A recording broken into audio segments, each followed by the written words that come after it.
If you've kicked a soccer ball, used a surgical scalpel, or played the bagpipes, there is a statistically massive chance that the specific object in your hands came from exactly one place. That place is Sialkot, a district in the northeast of Pakistan. But looking at a map, it makes zero sense as an export powerhouse. It is entirely landlocked, hundreds of miles from the nearest seaport, and pressed against one of the most heavily militarized borders on Earth. This data visualization highlights a stark contrast. Despite geographic isolation, Sialkot is the richest district in its province, churning out billions in exports. This concentration of wealth grew from 5,000 years of ancient survival skills, as local artisans adapted their martial craftsmanship to the demands of modern global trade. To understand how that happened, you have to go back to 327 BCE.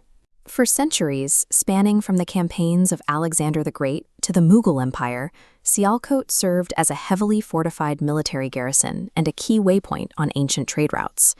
Stationing armies of that size created an enormous logistical footprint. Thousands of troops stationed in the garrison constantly needed new swords, iron shields, thick armor, and leather saddles for their horses. To meet that relentless demand, entire neighborhoods of specialized craftsmen settled in the city. The Loharan mastered metalworking and iron forging, while the Chamaran perfected the tanning and stitching of leather. Long before factories existed, Sialkot's entire economic foundation was hardwired to do exactly one thing: manufacture high volumes of highly specialized physical equipment for powerful foreign entities. Then the British Empire arrived.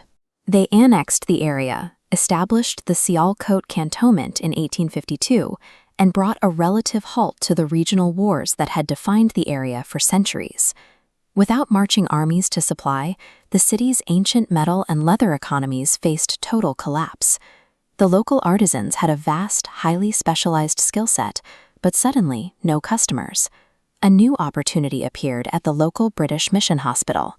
When doctors there needed to fix broken scalpels and medical tools, they turned to Sialkot's out-of-work ironsmiths for repairs. The metalworkers reverse-engineered the tools they were assigned to fix.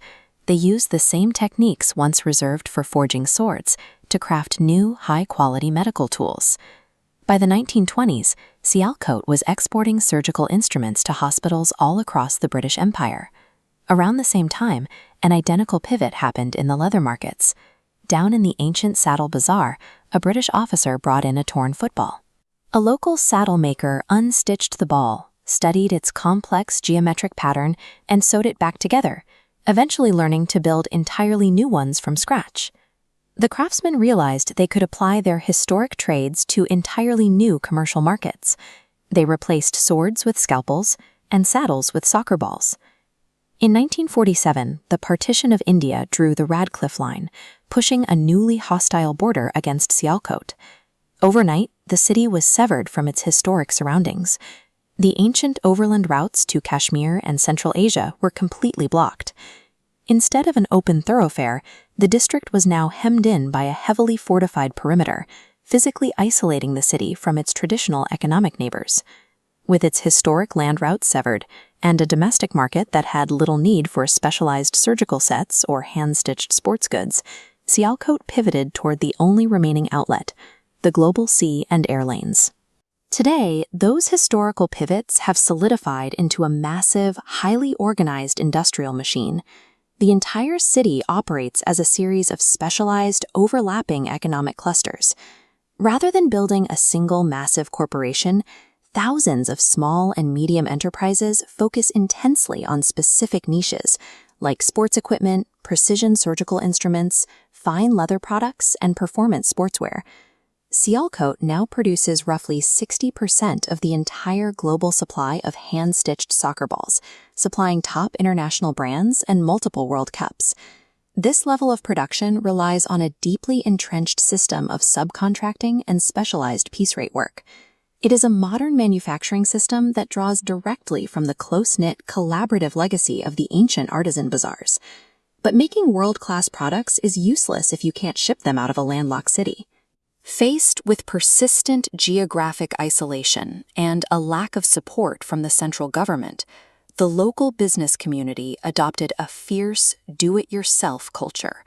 They stopped waiting for outside help. In 1984, local exporters pooled their own capital and built Asia's first private sector dry port, allowing them to handle customs and shipping logistics entirely on their own terms. When they needed a faster way to get goods to international clients, the business community entirely self-funded and constructed Pakistan's first privately owned international commercial airport, launching cargo and passenger flights directly to the world. Economic resilience requires adaptation. Sialkot survived by proving that the exact same hammer that forged an ancient sword can be used to build the modern.